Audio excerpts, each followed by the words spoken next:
नमस्कार। आज हम हॉकमेड सिरिंज पंप को करीब से समझेंगे। देखिए, ये सिर्फ एक मशीन नहीं है, बल्कि एक इंटेलिजेंट डिवाइस है जो मरीजों तक दवा बिल्कुल सटीक मात्रा में पहुंचाती है। तो आज हम देखेंगे कि इसे सही तरीके से सेटअप और इस्तेमाल कैसे किया जाता है, ताकि इसका इस्तेमाल सेफ और असरदार हो। चलिए आगे बढ़ते हैं।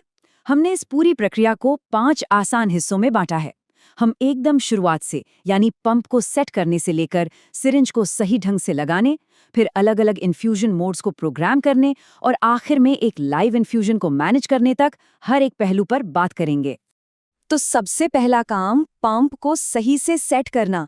ये पक्का करना बहुत जरूरी है कि पंप अपनी जगह पर मजबूती से लगा हो और उससे पावर भी मिल रही हो। चलिए देखते हैं कि ये कैसे होगा। सेटअप की बात करें तो ये बहुत सीधा सा है। इसमें बस 2 ही काम करने हैं। पहला, पंप को आईवी पोल पर एकदम मजबूती से लगाना है और दूसरा, इसे पावर से कनेक्ट करना है। जैसे ही इंडिकेटर लाइट जलने लगे, समझ लीजिए कि पंप तैयार है और इसकी बैटरी भी चार्ज होना शुरू हो गई है। और हाँ, एक बात और, स्थिरता, ये बहुत जरूरी है। यूजर मैनुअल भी इस पर खास जोर देता है। ये सिर्फ एक सुझाव नहीं, बल्कि एक अहम सेफ्टी स्टेप है। पंप अपनी जगह पर मजबूती से टिका रहना चाहिए, वरना किसी भी दुर्घटना का खतरा बना रहता है। अच्छा, तो पंप अब अपनी जगह पर सेट हो गया है। अब बारी है सिरिंज को सही तरीके से इंस्टॉल करने की। ये एक बहुत ही जरूरी स्टेप है, क्योंकि दवा कितनी सटीकता से डिलीवर होगी, ये काफी हद तक इसी पर निर्भर करता है। सिरिंज लगाना बहुत आसान है, बस 4 स्टेप्स हैं। हैंडल को खोलें, सिरिंज को खांचे में रखें, हैंडल को वापस घुमा के उसे लॉक करें और आखिर में पुश हैंडल को एंगेज कर दें। हर स्टेप को ठीक से फॉलो करना जरूरी है, ताकि सिरिंज अपनी जगह से बिल्कुल भी ना हिले। यहाँ एक बहुत ही जरूरी सेफ्टी टिप है, जिसे कभी भी नजरअंदाज नहीं करना चाहिए। सिरिंज को पंप में लगाने से पहले ये हमेशा पक्का कर लें कि सिरिंज और ट्यूबिंग से सारी हवा निकल चुकी है। ये एयर एम्बोलिज्म जैसी गंभीर दिक्कतों को रोकने के लिए बेहद जरूरी है। देखिए, यूजर मैनुअल इस बात पर काफी जोर देता है। वो साफ साफ कहते हैं कि अगर सिरिंज सही से नहीं लगी है, तो इन्फ्यूजन का जो रिजल्ट हम चाहते हैं वो नहीं मिलेगा। मतलब जरा सी भी चूक दवा की डिलीवरी की सटीकता पर सीधा असर डाल सकती है। ठीक है, तो हार्डवेयर अब पूरी तरह तैयार है। चलिए अब डिवाइस को चालू करते हैं और इसके 2 सबसे ज्यादा इस्तेमाल होने वाले इन्फ्यूजन मोड्स, रेट मोड और टाइम मोड को प्रोग्राम करना सीखते हैं। स्क्रीन पर 2 मेन मोड्स दिखेंगे।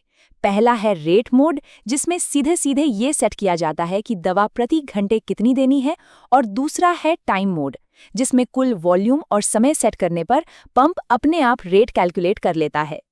तो यहाँ समझने वाली बात यह है कि टाइम मोड में असल में कैलकुलेशन का काम पंप खुद कर लेता है। बस कुल वॉल्यूम और समय एंटर कीजिए और पंप अपने आप सही फ्लो रेट सेट कर देगा। इससे मैनुअल कैलकुलेशन में होने वाली गलतियों की गुंजाइश खत्म हो जाती है। चलिए अब कुछ एडवांस्ड मोड्स की बात करते हैं। ये मोड्स खास क्लिनिकल सिचुएशंस में बहुत काम आते हैं, जहां ज्यादा सटीक डोजिंग की जरूरत होती है। बॉडी वेट मोड खास तौर पर मरीज के वजन के हिसाब से डोज को एडजस्ट करने के लिए बनाया गया है। इसमें बस 5 चीजें डालनी होती हैं: यूनिट, मरीज का वजन, दवा की कॉन्सेंट्रेशन, डोज और कुल वॉल्यूम। इसके बाद पंप खुद ही सही फ्लो रेट कैलकुलेट कर लेता है। अब इसे प्रोग्राम करने से पहले ये समझना जरूरी है कि टीसीआई यानी टारगेट कंट्रोल इन्फ्यूजन आखिर है क्या। तो ये एक बहुत ही सोफिस्टिकेटेड मोड है।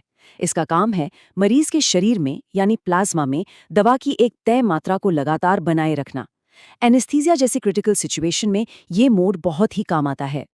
टीसीआई मोड शुरू करने के लिए सबसे पहले पंप की ड्रग लाइब्रेरी से सही दवा चुननी होती है, जैसे कि प्रोपोफॉल या फेंटेनाइल। ये लाइब्रेरी पहले से ही प्रोग्राम की हुई होती है, जिससे काम काफी आसान हो जाता है।